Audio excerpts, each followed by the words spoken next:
लिया संज्ञान, महिलाओं के लिए जारी किया हेल्पलाइन नंबर।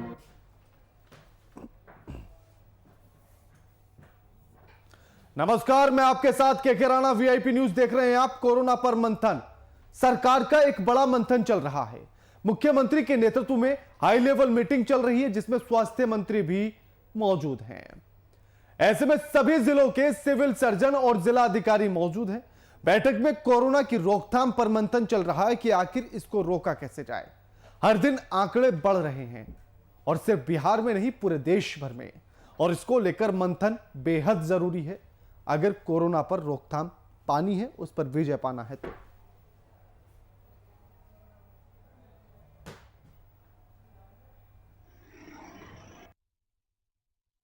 कोरोना पे काफी हद तक हम लोगों ने नियंत्रण बनाया हुआ है बिहार में, और अन्य राज्यों की तुलना में बहुत अच्छी स्थिति है। लेकिन जो मास्क लगाना है, 2 गज की दूरी रखनी है, हाथ धोना है, अनावश्यक बाहर दौरे से बचना है, भीड़ भाड़ नहीं करना है, इन सारे चीजों की सावधानी हम लोग बना के रखें। और राज्य की सरकार के तरफ से जो अपील किया जा रहा है, उन अपीलों पर वो ध्यान दें। और खास करके होली के समय में किसी भी सार्वजनिक कार्यक्रम का ना तो आयोजन करें, ना सार्वजनिक कार्यक्रम में भाग लें। ये अपील और आग्रह हम सब कर रहे हैं, ताकि हम कोरोना से बचाव कर सके। साथ ही इस कोरोना से बचाव का जो महत्वपूर्ण उपाय अपने सामने आया है, टीका का, टीकाकरण भी पर्याप्त मात्रा में हम सब लोग कराएं। जिन लोगों को टीकाकरण अभी लेना है,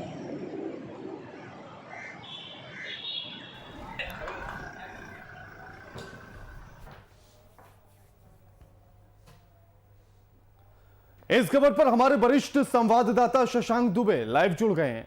शशांक, आज हाई लेवल मीटिंग, उसमें स्वास्थ्य मंत्री भी मौजूद, मुख्यमंत्री भी मौजूद और तमाम पदाधिकारी भी मौजूद। आखिर मंथन में क्या कुछ निकलकर अभी तक सामने आया?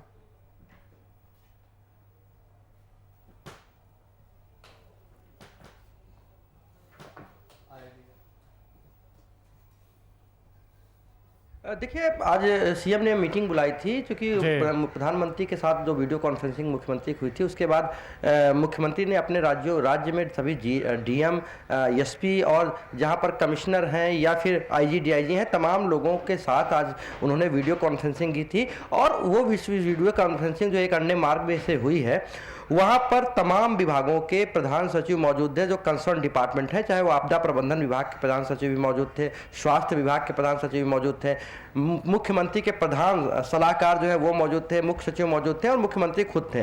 तो तमाम लोगों ने पहले जो बिहार में कोरोना की अभी की स्थिति है उसकी समीक्षा की है। उसके बाद आने वाले समय में जो दूसरे राज्यों में कोरोना के मामले बढ़ रहे हैं, उन मामलों को देखते हुए बिहार कितना तैयार है, बिहार को कौन कौन सी और तैयारियां करनी है और क्या क्या प्रिकॉशनरी मेजर्स लेने हैं, इन तमाम चीज़ों पर चर्चा की गई है। थ्रेट परसेप्शन कितना है, यानी कितना खतरा है आने वाले दिनों में बिहार को, क्योंकि बाहर से तमाम लोग रिवर्स माइग्रेशन करेंगे, होली के समय में अपने घर पे लौटते हैं।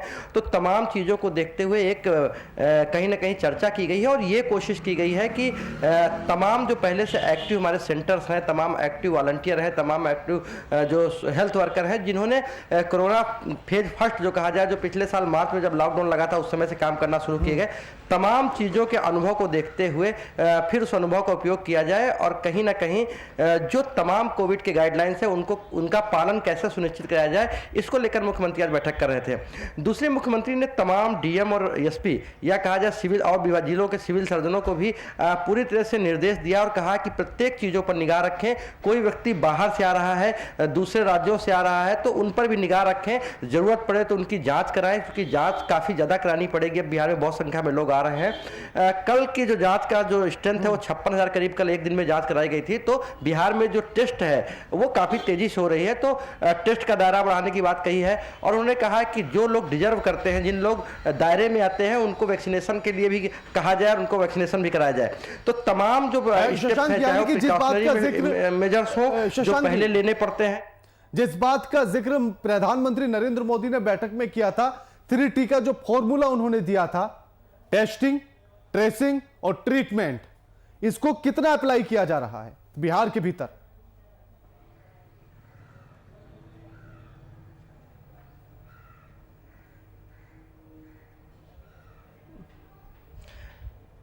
देखिए बिल्कुल नीतीश कुमार के ने जो पिछले 1 साल का उनका अनुभव रहा है, और पहले दिनों में चूंकि बिहार एक ऐसा राज्य था जहां बड़ी संख्या में लोग लौटे थे और उनको मैनेज करना, उनके लिए आइसोलेशन सेंटर बनाना, उनको क्वारंटीन करना और उसके बाद बड़ी संख्या में टेस्टिंग करना, तो बिहार ने काफ़ी अच्छा किया था।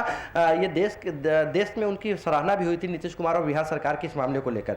तो अब पिछले साल की अपेक्षा इस बार चैलेंजेस कम नहीं है, क्योंकि कोरोना के केसेस फिर नए सिरे से आ रहे हैं, कोरोना का दूसरा स्ट्रेन आ रहा है, फिर से बैक हो गया कोरोना। लेकिन सरकार के पास अनुभव कह दिया जाए कि सरकार ने 1 साल में बहुत कुछ सीखा है और बहुत सारा इस तरह का ढांचा बना लिया है कि अब उनसे निपट सकते हैं। तो उन्हें उसी पूरे सिस्टम को फिर से रीएक्टिवेट करने के लिए नीतीश कुमार ने बैठक की थी और पूरी तरह से कहा है अपनी सरकार को, हर जिला डीएम को, सभी को कहा है, सभी सिविल सर्जन को कहा है कि आप जहां से भी लोग आ रहे हैं पूरी की सूची बनाएं। सिर्फ निगरानी रखने की बात नहीं है, तमाम लोग जो बाहर से आ रहे हैं, पंचायत लेवल पर आशा वर्कर और पंचायत के जो प्रतिनिधि हैं वो रिपोर्ट करेंगे अपने संबंधित अधिकारियों को, वीडियो डीएम को रिपोर्ट करेंगे।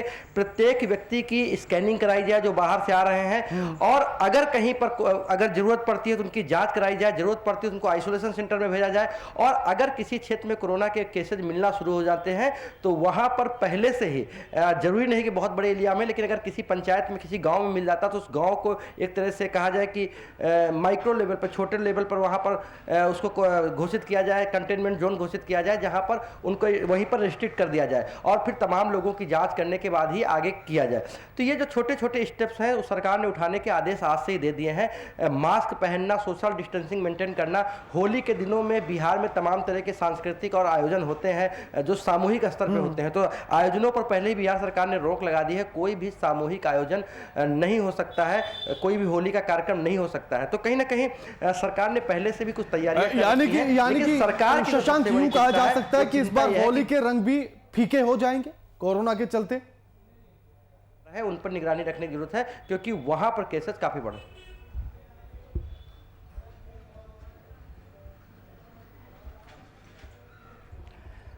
देखिए कहीं ना कहीं इसका असर जरूर पड़ने वाला है, क्योंकि आमतौर पे अभी देखा जा रहा था कि लोग बहुत निश्चिंत हो गए थे और उनको लग रहा था कि कोरोना एक तरह से खत्म सा हो गया है, कोरोना का आतंक बहुत ज़्यादा, एक तरह से डर तो पूरी तरह से लोगों के मन से निकल गया था और वैक्सीन आने के बाद लोग थोड़ा निश्चिंत हो गए थे कि अब कोरोना का ट्रीटमेंट भी आ गया है। लेकिन देखिए वैक्सीन का एक दायरा है और वैक्सीन 135 करोड़ लोगों को लगाया जाना है, जो बहुत समय लगेगा देश में लगाने में, क्योंकि अपने यहाँ जो वैक्सीनेशन का रेट है वो तो हालांकि दुनिया में बहुत ज़्यादा है। दुनिया के अगर एवरेज देखा जाए तो भारत बहुत तेज़ी से काम कर रहा है, लेकिन चूंकि भारत की आबादी दुनिया के कई देशों से कई गुना ज़्यादा है, ऐसे में यहाँ एक समय लगेगा। तो वैक्सीनेशन से पहले ही कहीं ना कहीं आदमी लोगों को, सरकार को लोगों के उसके लिए जागरूक करना पड़ेगा और सबसे बड़ी बात है कि उन तक ये बीमारी ना पहुँचे, उनको इस बीमारी से दूर रखा जाए, इसकी कोशिश करनी पड़ेगी। और वैक्सीनेशन, आज मंगल पांडे से भी जो बात हो रही थी तो मंगल पांडे ने भी कहा है कि हम पहले कोशिश कर रहे हैं कि लोग जो है उनकी जाँच कराई जाए ज़्यादातर संख्या में, और फिर जो लोग डिजर्व करते हैं, जिन लोगों को जो 60 साल से ऊपर के लोग हैं या 45 साल से 60 साल के बीच में जो बीमार लोग हैं, उनका अभी वैक्सीनेशन प्रोग्राम चल रहा है। तो तमाम लोग इस प्रोग्राम में शामिल हो और वैक्सीन ले लें, क्योंकि सरकार के पास वैक्सीन की कोई कमी नहीं है और ना वैक्सीन देने वाले केंद्रों की कमी है। तो ऐसे में लोग अगर वैक्सीन लेते जाएंगे तो थ्रेट कम होता जाएगा, थ्रेट का रेशियो कम होता जाएगा, क्योंकि ज़्यादा से ज़्यादा लोग जब वैक्सीन ले लेंगे तो कम से कम लोगों को निगरानी करनी पड़ेगी। तो एक अभी कहा जाए कि बिल्कुल शशांक जी, बिल्कुल हमारे साथ हमारे एग्जीक्यूटिव एडिटर प्रशांत झा जी भी फोन लाइन पर जुड़ गए हैं। प्रशांत जी, आज एक हाई लेवल मीटिंग, तमाम मंथन कोरोना को लेकर, अप्लाई कितना किया जाएगा?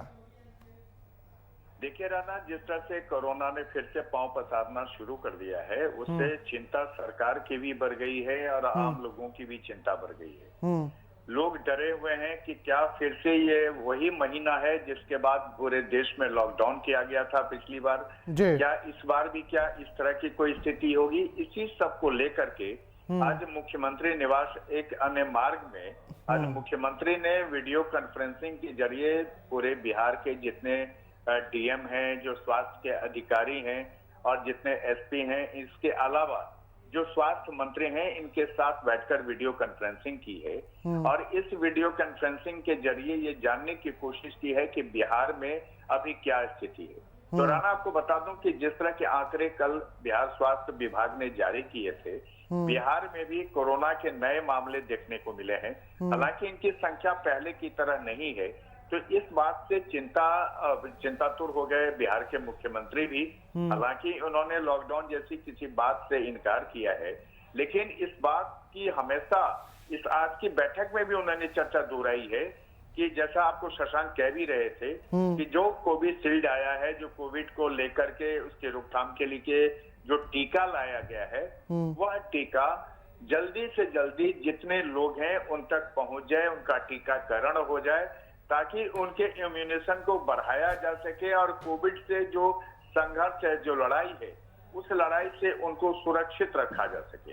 राणा, एक बात समझनी होगी सारे लोगों को कि जिस तरह से सरकार ने कहा है कि 2 गज की दूरी है बहुत जरूरी, मास्क पहनना जरूरी है, सैनिटाइजर की जरूरी है, लेकिन धीरे धीरे जैसे ही लॉकडाउन खत्म हुए, पूरे बिहार की स्थिति ये हो गई कि लोगों ने मास्क लगाना छोड़ दिया, ना तो सैनिटाइजर यूज करना छोड़ दिया, सामाजिक दूरी की जो बात की जा रही थी वो भी लोग भूल गए। लिहाजा कोरोना ने फिर से पांव पसारना शुरू कर दिया। स्थिति ये है कि बार बार अनाउंसमेंट के बाद ये लोगों को सजेशन दिया गया है कि आप मास्क जरूर पहने और कोरोना के लिए सामाजिक दूरी का ख्याल रखें। और देखिए जो स्थिति है, अभी बिहार में परीक्षाएं चल रही हैं, सरकारी स्कूल हो, निजी स्कूल बिल्कुल। ऐसे में सारे बच्चों परीक्षा दे रहे हैं, कोरोना का खतरा बढ़ता जा रहा है, तो परिजनों की भी चिंता बढ़ गई है। बिल्कुल तो यहाँ से आज बैठक की गई है और बैठक में ये पूरी तरह से ये प्लानिंग हो रही है कि आखिर सरकार इसमें क्या डिसीजन ले। बिल्कुल, शुक्रिया प्रशांत जी आपका हमारे साथ ये तमाम बातचीत करने के लिए। शशांक जी, आप ग्राउंड पर रहते हैं, जनता से भी आप अक्सर रूबरू रहते हैं, जनता में कितनी जागरूकता नजर आती है या कितना गाइडलाइन को फॉलो करती हुई नजर आती है जनता?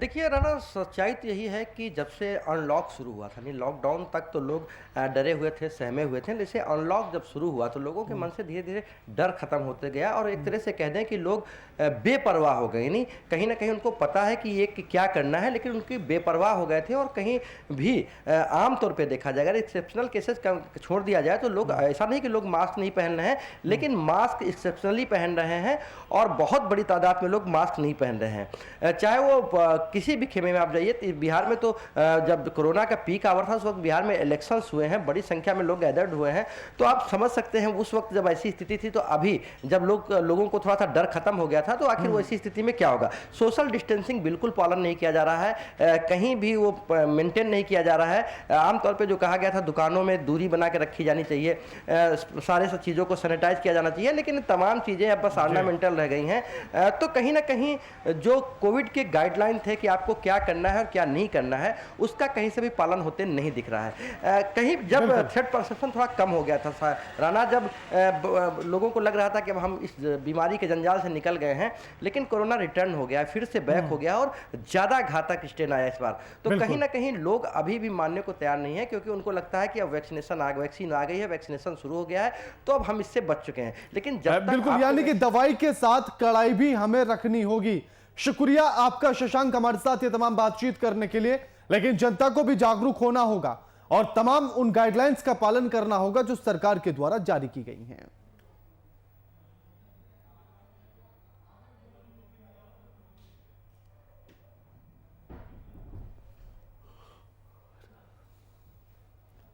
कोरोना पर यह एक गहन मंथन चला कि आखिर कैसे बिहार में इसको रोका जाए, लेकिन एक तरफ मुख्यमंत्री साहब ने लॉकडाउन की स्थिति से भी अभी इनकार किया है और अगर अभी समय रहते इसको रोक लिया गया तो लॉकडाउन जैसी स्थिति पैदा भी नहीं होगी। लेकिन यदि इस पर रोकथाम नहीं लगी, सरकार, प्रशासन या फिर जनता किसी की भी तरफ से अगर ढिलाई हुई तो कोरोना को रोक पाना सिर्फ मुश्किल नहीं, नामुमकिन हो जाएगा।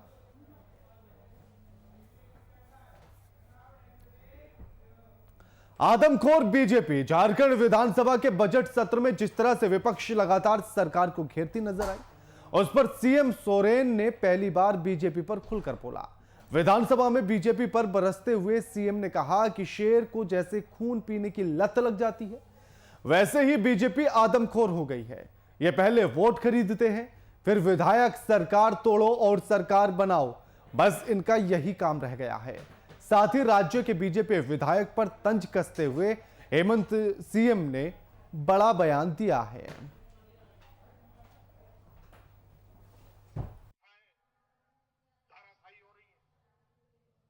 कई संस्थाएं धाराशायी हो रही हैं। इनको एक नशा सा आ गया है महोदय। कहावत है ना, 50 को खून पीने का एक लत लग जाए या शेर को खून पीने का लत लग जाए तो आदमखोर हो जाता है। वही स्थिति है। इनको सरकार बनाना, पहले वोटरों को खरीदो, वोटर नहीं खरीदाते हैं तो विधायकों को खरीदो, विधायक नहीं खरीदाते हैं तो एमएलए को खरीदो, वो भी नहीं खरीदते हैं तो ईडी, सीबीआई, इनकम टैक्स दौड़ा दो। ये स्थिति है अध्यक्ष महोदय, और ये इनको बर्दाश्त नहीं होता। यहां पर इनकी सरकार चली गई। ये धीरे धीरे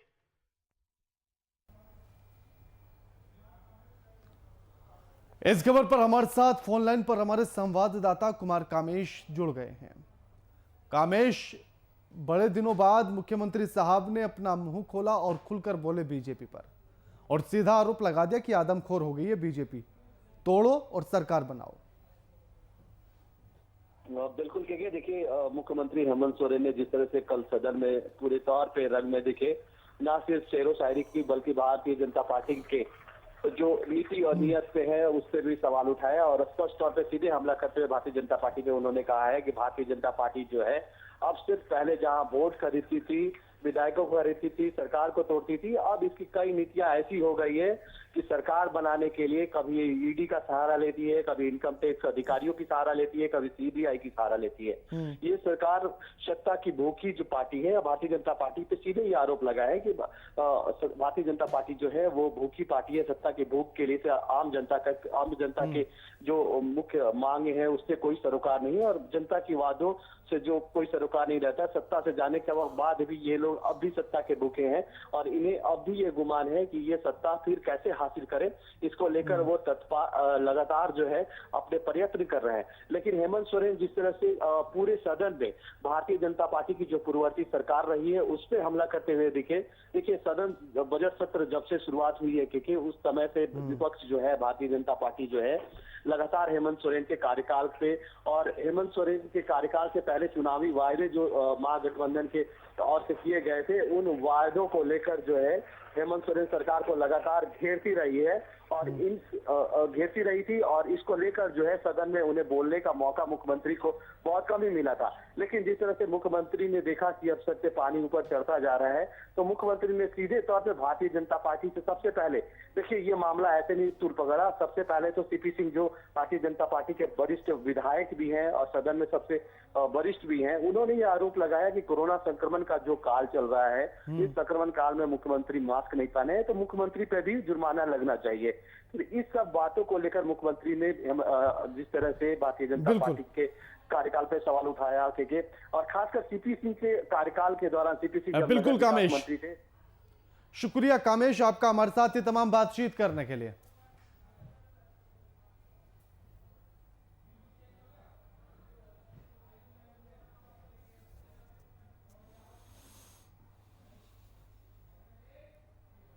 आईसीयू में एम्बुलेंस, जो एम्बुलेंस आपके बीमार होने पर आपको अस्पताल तक पहुंचाती है, अगर वही एम्बुलेंस बीमार हो जाए और आईसीयू में भर्ती हो जाए तब क्या किया जाए। मोतिहारी के ढाका अनुमंडलीय अस्पताल में आपातकालीन परिस्थिति में मरीजों को ससमय अस्पताल पहुंचाने वाली एम्बुलेंस खुद बीमार हो गई है। ऐसी परिस्थिति में इस सरकारी अस्पताल में जब लोग एकाएक फोन कर एम्बुलेंस बुलाना चाहते हैं तो जवाब मिलता है कि एम्बुलेंस खराब है साहब। अंत में लोग भाड़े की गाड़ी से या फिर पैदल अस्पताल जाने के लिए मजबूर हो जाते हैं।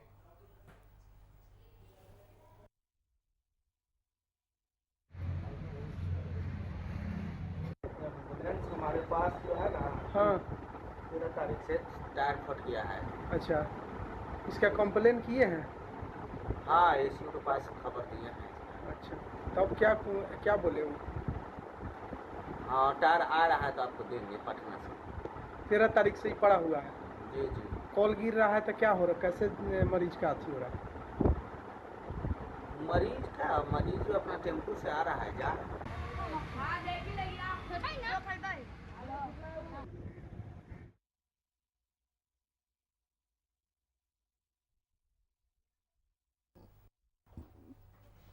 इस खबर पर हमारे साथ हमारे संवाददाता अरविंद कुमार फोन लाइन पर जुड़ गए हैं। अरविंद, एम्बुलेंस आईसीयू में भर्ती हो गई है, बीमार है, खराब है। यह एक बेहतर और सुदृढ़ स्वास्थ्य व्यवस्था है बिहार की, यूं मान लिया जाए?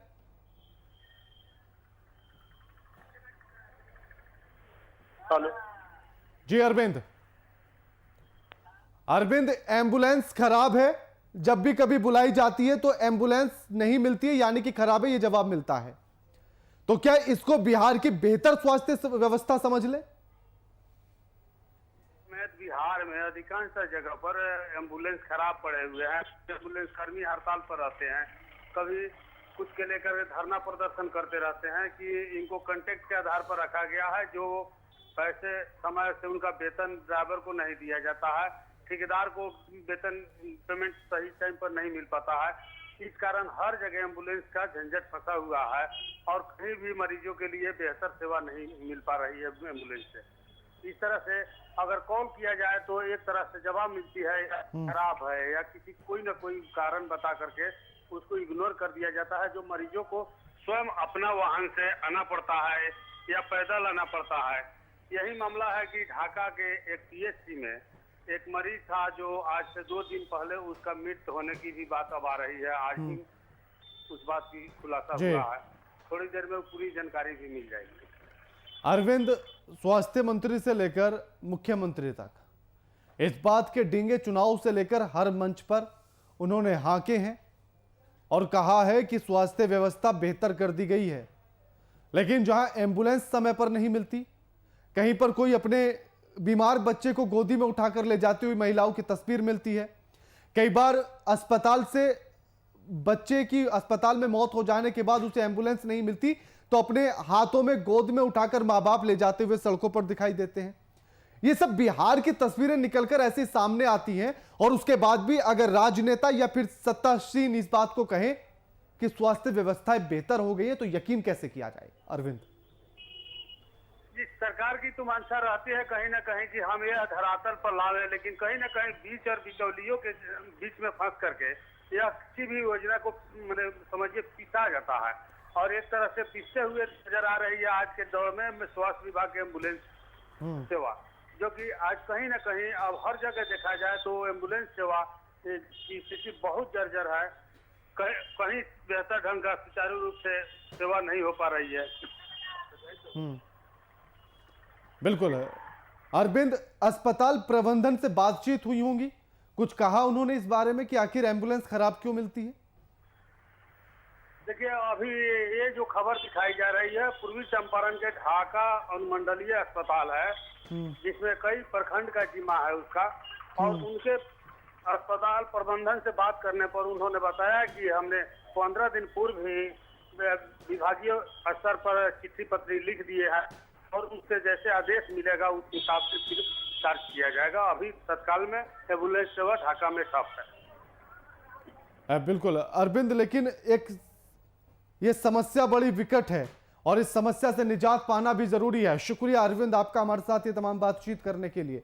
ऐसे में अगर सरकार, मुख्यमंत्री, स्वास्थ्य मंत्री या सरकार का कोई नुमाइंदा या आपका कोई जनप्रतिनिधि आकर आपसे यूं कहे कि स्वास्थ्य व्यवस्थाएं तो बेहतर है, तो उसके बाद आप उन्हें ये तस्वीर मोतिहारी से दिखा दीजिएगा, ढाका के अनुमंडलीय अस्पताल की तस्वीर उसके सामने रख दीजिएगा कि अगर एम्बुलेंस समय पर नहीं मिले और जवाब में यह मिले कि एम्बुलेंस खराब है और सिर्फ 1, 2 या 3 बार नहीं, हर बार का मामला हो जाए, तो उनसे यह पूछिएगा कि आखिर स्वास्थ्य व्यवस्थाओं का बेहतर होना क्या यह तस्वीर है, और अगर यही है तो फिर नहीं चाहिए ऐसी बेहतर स्वास्थ्य व्यवस्थाएं। मुबारक हो आपको मुख्यमंत्री साहब, फिर मुबारक हो आपको स्वास्थ्य मंत्री साहब, सरकार मुबारक हो तुम्हें और जनप्रतिनिधि मुबारक हो तुम्हें ऐसी बेहतर स्वास्थ्य व्यवस्थाएं।